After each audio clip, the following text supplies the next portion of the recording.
बिस्मिल्लाहिर्रहमानिर्रहीम। अस्सलाम वालेकुम नाज़रीन, इस वक्त पाकिस्तान के अंदर माशी सूरत-ए-हाल रोज़ बरोज़ बिगड़ती जा रही है, लेकिन इसके तदारुक के लिए कोई भी ऐसे इक़दामात नहीं किए जा रहे जिनकी वजह से पाकिस्तान में माशी बहरान थम सके। आज माशी बहरान के साथ साथ एक जो एंटी टोबैको कैंपेन थी उसके ऊपर हम काम कर रहे थे। पिछले कई दिनों से इसके ऊपर हमने बात की, मुख्तलिफ़ फ़ोरम्स पे बात की। हमारे बहुत अच्छे बहुत प्यारे से दोस्त हमारे साथ मौजूद हैं। खलील अहमद डॉगर इनका नाम है और ये स्पार्क के रिप्रेजेंटेटिव हैं। इनका ये कहना है कि अगर हेल्थ लेवी के ऊपर हुकूमत काम करती है तो ये माशी बहरान थम सकता है।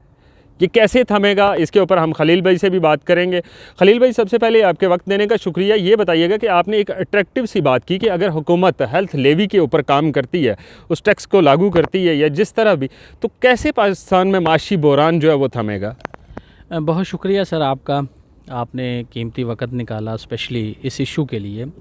Spark society for the protection of the rights of the child जो है वो 1992 से बच्चों के हकूक़ के तहफ़्फ़ुज़ के लिए हम काम कर रहे हैं और 2018 से जो है स्पार्क पाकिस्तान की यूथ जो है, जो पाकिस्तान के बच्चे जो हैं, उनको टबैको के इस्तेमाल से या नए स्मोकर बनने के लिए जो है वो कोशिश कर रही है कि पाकिस्तान का जो फ्यूचर है उसको टबैको नोशी से बचाया जा सके।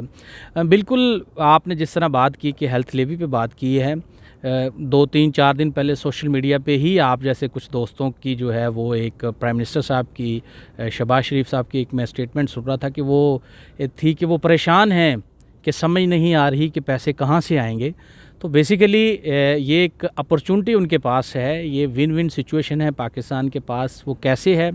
एक तो लास्ट जो गवर्नमेंट थी पीटीआई की, उसमें कैबिनेट ने 2019 में सिगरेट्स का जो 20 स्टिक का एक पैक है उसके ऊपर और ये शुगरी ड्रिंक के ऊपर की मद में जो है वो हेल्थ लेवी की मद में 10 रुपीज़ जो है वो उसका अप्रूवल दिया हुआ है कैबिनेट ने। उसका बिल बिल्कुल रेडी पड़ा हुआ है, उसको कैबिनेट में प्रेजेंट किया गया है, लॉ मिनिस्ट्री से उसको वेट करवा लिया गया था। अब उसको इम्प्लीमेंट करने के लिए जो है वो लास्ट जो हुकूमत थी उसने जाना था। फिर उसके बाद हुआ ये कि टबैको इंडस्ट्री जो है, जिसका मेन फोकस ही पाकिस्तान की यूथ है, जो कि 65% पॉपुलेशन है, और वो टारगेट ही पाकिस्तान की यूथ को, पाकिस्तान के बच्चों को कर रहे हैं, ताकि जिस तरह WHO की रिपोर्ट के मुताबिक 1,66,000 लोग जो हैं वो एनुअली मौत का शिकार हो जाते हैं, तो वो पाकिस्तान के बच्चे और पाकिस्तान की जो यूथ है उसको एज ए रिप्लेसमेंट स्मोकर्स के तौर पर ले रहे हैं। वो अपनी मुख्तलिफ जो है वो मार्केटिंग टैक्टिक्स की वजह से वो उसमें काफ़ी हद तक कामयाब भी हो रहे हैं और पाकिस्तान में डेली जो है वो 1200 बच्चे जो है वो स्मोकिंग स्टार्ट कर रहे हैं। ये एक बड़ा ही अच्छा लास्ट गवर्नमेंट का एक अच्छा इनिशिएटिव था, स्पेशली इस पाकिस्तान के लिए और पाकिस्तान की यूथ को बचाने के लिए एक बड़ा ही अच्छा इनिशिएटिव था। इसकी मद में क्या होना था कि अगर 2019 से हेल्थ लेवी अगर बिल जो था वो इम्प्लीमेंट हो जाता तो वो एनुअली पाकिस्तान को उसकी मद में 50 से 60 बिलियन रुपीज़ जो है वो रेवेन्यू इस पे कलेक्शन हो जानी थी। अब देखिए, हमारा 19 भी गया, 20 भी गया, 21 भी गया, 22 भी गया, 4 साल हो गए हैं, अभी तक ये इम्प्लीमेंट नहीं हो पाया। तो इससे देखें आप, पाकिस्तान को तकरीबन जो है 200-250 बिलियन रुपीज़ का ऑलरेडी लॉस हो चुका है। तो हम प्राइम मिनिस्टर साहब से जो है अपील करते हैं, उनसे रिक्वेस्ट करते हैं कि ये जो हेल्थ लेवी का बिल 2019 की कैबिनेट ने इसको पास किया हुआ है, इसको अप्रूव किया हुआ है, तो आप इसको इम्प्लीमेंट करें। उसको इम्प्लीमेंट करने की वजह से आपके पास एडिशनल जो है एनुअली 60 बिलियन रुपीज़ आ सकते हैं, जिसको आप पाकिस्तान के बच्चे जो हैं, पाकिस्तान के जो शहरी हैं, इनके लिए जो है वो सेहत की बेहतरी के लिए, इनकी तालीम की बेहतरी के लिए आपके पास एक ऐसा रेवेन्यू होगा जिसको आप ख़र्च करके जो है वो उससे जो है पाकिस्तान के जो शहरी हैं उनकी ज़िंदगी बेहतर बनाई जा सकती है। और दूसरा इससे ये फ़ायदा होगा कि जब ये हेल्थ लेवी इम्प्लीमेंट होगा तो उससे जो है वो सिगरेट की प्राइसेस जो है वो इंक्रीज़ हो जाएंगी और उससे पाकिस्तान के जो यूथ है या पाकिस्तान के जो बच्चे हैं उसको कम से कम इस पे कम किया जा सकता है, स्मोकर्स में कमी भी लाई जा सकती है। और यहाँ मैं एक पाइड जो है वो एक उसकी रिपोर्ट का जिक्र करना चाहूँगा कि पाकिस्तान को हेल्थ जो बर्डन है टबैको के इस्तेमाल की वजह से वो एनुअली पाकिस्तान का 615 बिलियन रुपीज़ है। और उसकी मद में अगर देखें तो पाकिस्तान जो है 120, 125, 130 बिलियन जो है रुपीज़ इसकी टबैको के ऊपर टैक्स की मदद में रेवोल्यूशन जो टैक्स कलेक्शन हो रही है। लेकिन इसके बावजूद जो पाकिस्तान का हेल्थ कॉस्ट बर्डन है, ओवरऑल पाकिस्तान के हेल्थ के बजट के से भी ज़्यादा जो है वो टबैको के इस्तेमाल के ऊपर ख़र्च हो जाता है। तो ये एक अच्छी अपॉर्चुनिटी है कि अपने हेल्थ कॉस्ट बर्डन जो है वो टबैको की वजह से जो पाकिस्तान की इकॉनमी को सामना करना पड़ता है, तो ये एक हेल्थ लेवी बिल जो है उसमें भी हेल्प कर सकता है। हमारा जो इकॉनमी को जो लॉस हो रहा है, स्पेशली हेल्थ कॉस्ट बर्डन की बात करें तो उसमें भी जब ये आएगा तो उसका भी जो है वो कमी उसमें भी वाज़िया हो जाएगी। तो ये विन विन सिचुएशन है पाकिस्तान की मौजूदा गवर्नमेंट के लिए। खलील भाई, अभी आपने बात की है कि जी जो प्रोडक्ट्स हैं वो नई नई मार्केट के अंदर लॉन्च हो रही हैं और नौजवान नस्ल जो है वो अट्रैक्ट हो रही है। कुछ टाइम पहले से कुछ प्रोडक्ट्स ऐसी जो कि मीडिया के ऊपर उनके इश्तिहारात चल रहे थे, कुछ विजुअल्स चल रहे थे, कुछ अखबारात में चल रही थी। क्या पैमरा के पास या ब्रॉडकास्ट मिनिस्ट्री के पास कुछ ऐसे इख्तियारात हैं कि इन जो ये तशहीरी मुहिम है इसको अगर बंद कर दिया जाए ताकि एक नौजवान नस्ल इस तरफ अट्रैक्ट ना हो?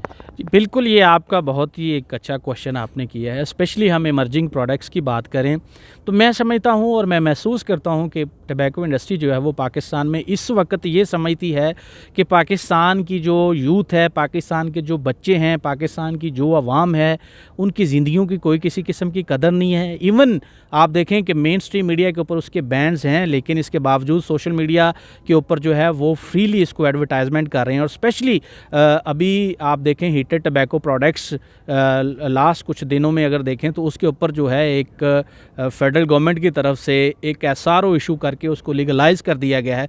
तो मैं ये भी समझता हूँ कि हुकूमत पाकिस्तान को, स्पेशली प्राइम मिनिस्टर साहब को इसके ऊपर भी गौर करना चाहिए। स्पेशली ये हीटेड टबैको प्रोडक्ट्स को जब आप रेगुलाइज़ या लीगलाइज़ कर देंगे तो इससे ये है कि आपके बच्चे और स्पेशली आपकी जो ख़वातीन, जो यंग ख़वातीन हैं, उनको अट्रैक्ट करने के लिए भी nicotine pouches, heated tobacco products, इस किस्म की जो है वो टबैको इंडस्ट्री नई नई अपनी प्रोडक्ट्स को लॉन्च कर रही है और इनको भी टारगेट कर रही है।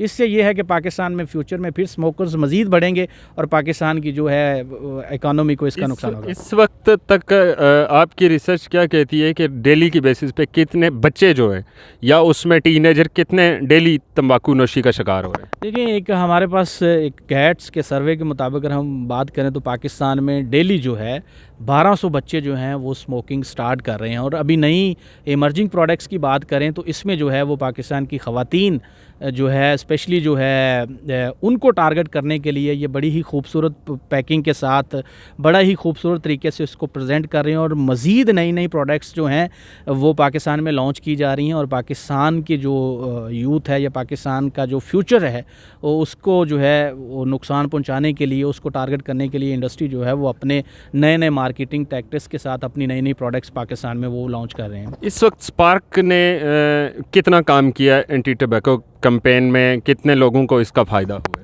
है? स्पार्क जो है वो 2-3 लेवल पे इस पे काम कर रही है। हमने मुल्तान में, कराची में स्मोक फ्री सिटीज़ के साथ काम किया है, जहाँ के जिसका काम टोटली इम्प्लीमेंटेशंस के ऊपर काम था। हम वहाँ गए हैं, वहाँ पब्लिक के अंदर जाके अवेयरनेस दी है, वहाँ की गवर्नमेंट जो है उसके साथ मिलके हमने डिस्ट्रिक्ट इम्प्लीमेंटिंग कमेटीज़ जो हैं वो हमने इस्टेब्लिश की हैं, जिसको वहाँ के डिस्ट्रिक्ट का जो DC है वो चेयर करता है। फिर उसके बाद हमने एजुकेशन डिपार्टमेंट के साथ वहाँ डिस्ट्रिक्ट्स में जाके, हेल्थ डिपार्टमेंट्स के साथ, इवन स्कूल्स में जाके, पेरेंट्स के साथ जाके, कम्युनिटी में भी जाके जो है वो हमने वहाँ लोगों को सेंसिटाइज़ किया और उनको बताया कि क्या लॉज मौजूद हैं और किस तरह जो है उसको इम्प्लीमेंट किया जा सकता है। उसके बाद फेडरल लेवल पे भी जो है हम पॉलिसी चेंज के ऊपर भी काम कर रहे हैं। हम डिफरेंट पॉलिसी मेकर्स के साथ मिलते हैं, हम मीडिया से जो है के साथ जो है वो सेंसिटाइजेशन सेशंस करते हैं और अल्हम्दुलिल्लाह हमें मीडिया इस कॉज के लिए जो है वो बड़ा अच्छे लेवल पे सपोर्ट कर रहा है। बहुत सारे पार्लियामेंटेरियंस ऐसे हैं जो कि वो इस कॉज के लिए हमें सपोर्ट कर रहे हैं और अल्हम्दुलिल्लाह इसमें ये है कि पाकिस्तान में इस दफ़ा जो है 3-4 साल बाद टबैको के ऊपर टैक्सेशन एनहांस हुई है, बढ़ी है। लेकिन स्टिल मैं समझता हूँ कि जिस तरह आप डॉलर के रेट को देखें पाकिस्तान में दूसरी एसेंशियल जो आइटम्स हैं उनके अंदर प्राइसेस के अंदर कितना इंक्रीज़ आया है, उसको अगर टबैको के साथ कंपेयर करें तो स्टिल पाकिस्तान साउथ एशिया के कंट्रीज़ की बात करें तो अफ़गानिस्तान के बाद जो है वो पाकिस्तान में सस्ते जो है वो सिगरेट्स मिलते हैं। तो हुकूमत को ये भी चाहिए कि इनके ऊपर FED की मद में जो है वो टैक्स लगा के इसको मज़ीद इसकी प्राइसेस को इंक्रीज़ करके दूसरी जो एसेंशियल आइटम्स हैं उनके ऊपर जो है आवाम को गवर्नमेंट रिलीफ दे सकती है। ये तो एक नॉन एसेंशियल आइटम है, तो इसकी प्राइसेस को मरीज़ इंक्रीज़ करने की ज़रूरत है।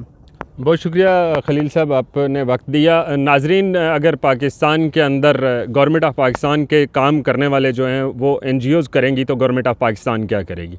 स्पार्क ने एक इनिशिएटिव लिया कि टोबैको फ्री पाकिस्तान बनाना है और इस वक्त तक ये अपने मिशन में मैं कहता हूँ कि कामयाब हैं। जो हेल्थ लेवी की बात की खलील साहब ने, जो डेली की बेसिस पे 1200 बच्चे तंबाकू नोशी का शिकार हो रहे हैं, हमें इसके ऊपर सोचना चाहिए और अपने इर्द गिर्द जो भी इस तरह की प्रोडक्ट्स आती हैं उन प्रोडक्ट्स को हमें हेट करना चाहिए, हेट कैंपेन लॉन्च करनी चाहिए ताकि हमारे बच्चों का मुस्तकबिल महफूज रह सके। दीजिए इजाज़त, अल्लाह हाफ़िज़।